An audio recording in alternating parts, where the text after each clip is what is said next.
Legacy Telugu stories, పిల్లల నీతి కథలు. బాతు బంగారు గుడ్డు. ఒక ఊళ్ళో ఒక రైతు ఉండేవాడు. అతని దగ్గర ఒక బాతు ఉండేది. అది ప్రతిరోజు ఒక బంగారు గుడ్డు పెట్టేది. ఆ బంగారు గుడ్డుని అమ్ముకుని అతను హాయిగా కాలక్షేపం చేస్తూ ఉండేవాడు.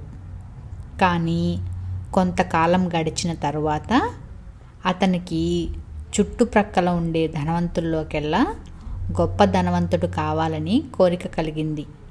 వెంటనే అతనికి ఒక ఆలోచన వచ్చింది. ఈ బాతు రోజు ఒక్క గుడ్డు మాత్రమే ఇస్తోంది.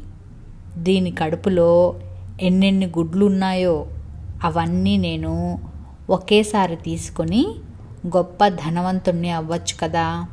దాని కడుపు కోసి ఆ గుడ్లన్నీ తీసేసుకుంటాను అని అనుకున్నాడు. ఆ ఆలోచన రావటమే తడవుగా ఒక కత్తి తీసుకొని బాతుని కడుపు కోసి చూశాడు. లోపల ఒక్క గుడ్డు కూడా లేదు. ఆ బాతు కాస్త చనిపోయింది. చక్కగా రోజుకో గుడ్డు తీసుకుని ఉంటే ఎంత బాగుండేది. ఇప్పుడు మొదటికే మోసం వచ్చింది కదా అని బాధపడ్డాడు.